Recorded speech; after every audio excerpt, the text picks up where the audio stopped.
Hey, what's going on, y'all? It's Kim and the SAV, Kim out of Savannah, Georgia. And I just finished my morning reflection, and I was inspired to do this video based on something that was in that message. And in the morning reflection, in case you've never been a part of it, join me over at Facebook, Kimberly Prosperity. Send me a friend request or follow me, better yet. And I'll do the morning reflection. You can be a part of it. I do it in English and Spanish, right?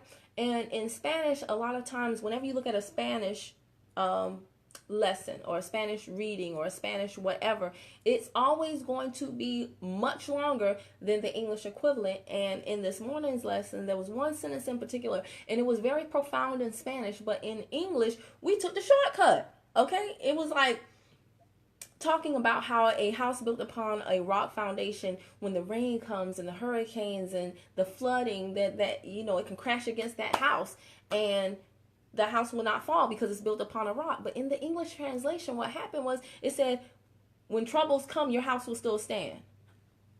Oh, what's going on, Candy? Hey, girl. And guys, if you're watching this on YouTube, it originally began as a Facebook Live, so don't think I'm talking to myself. I'm shouting out my people. But when I read the English version, and instead of leaving all of that description, all that detail out, it left that part out. I was just like, no. And so many times in English, we take the shortcut. So I remember El Señor Montero in Georgia State. He was one of my Spanish teachers, and it was Carmen Banal also. They made me love it. Estoy completamente enamorada con español. Like I am completely in love with Spanish because of them, because they translated it in a way that made me really just love the language, appreciate the language, and understand what the author, when they wrote something, or what the speaker was really trying to convey to me. And they did this with passion. That's why you've got to learn stuff from people that you admire who have the results you desire. I don't learn from boring people. I don't like to do anything boring. I just don't. I just tune out. And that's why when I'm teaching others, I try to be entertaining as well. Because you got to be inspired. And it always makes the learning fun. It doesn't make it seem like work. But one of the first lessons that El Señor Montero taught me is that I am, in Spanish, they say I am two different ways, okay?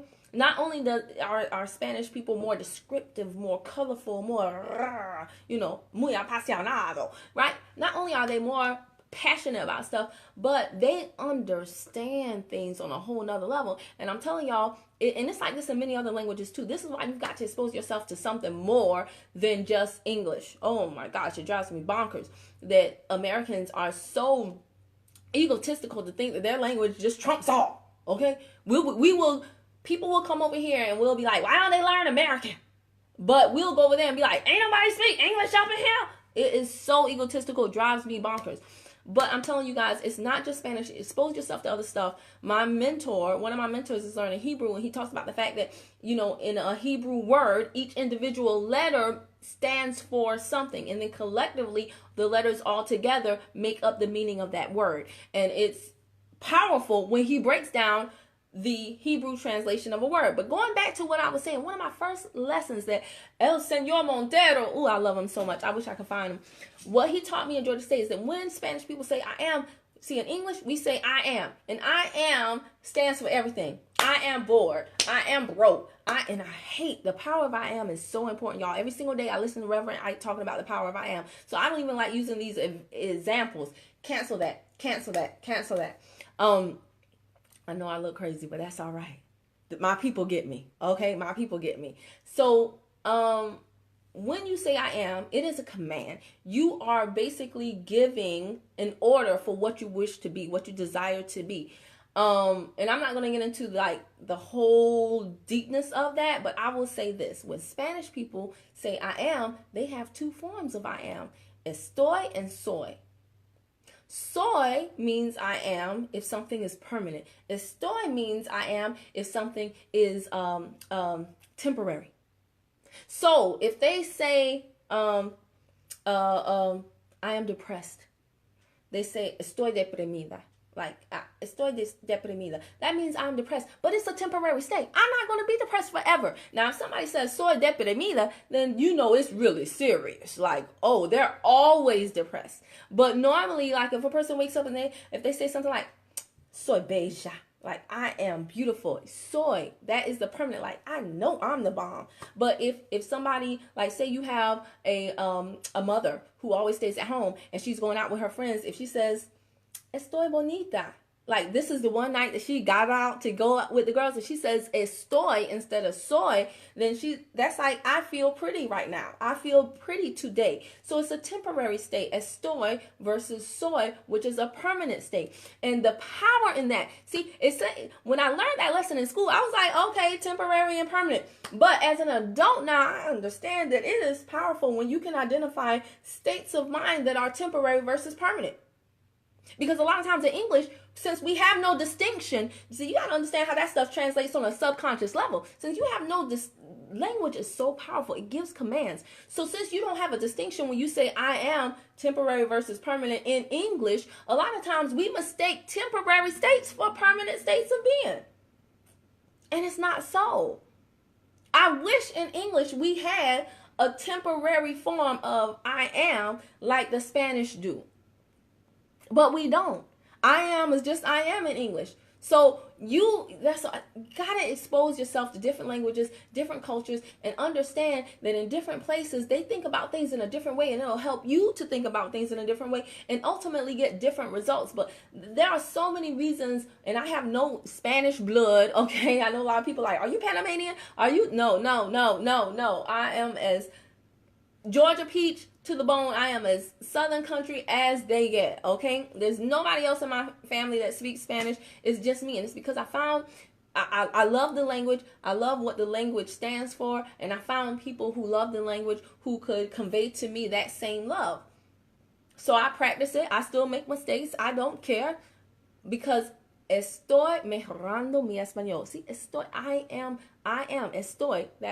That means I am in the process. Estoy, I am constantly improving my Spanish. Estoy mejorando mi español constantemente. I'm constantly improving it, right? So I'll keep making mistakes, and it's perfectly fine. But I just wanted to come to y'all and tell y'all, expose yourself to other stuff. Yes, Karen George, he says, soy poderoso. That's right. I am powerful. Soy poderosa. Yo. Like, I have to just put the A on it because I'm a female, right? But yes, soy poderoso, right? But if I said estoy poderoso, perhaps I feel powerful because I just did a workout and it's temporary, but usually I feel not powerful. So estoy versus soy. Both of them mean I am, but one indicates permanence and the other one indicates a state of temporary being. I love Spanish people. I love Spanish food too, but that's a sidebar.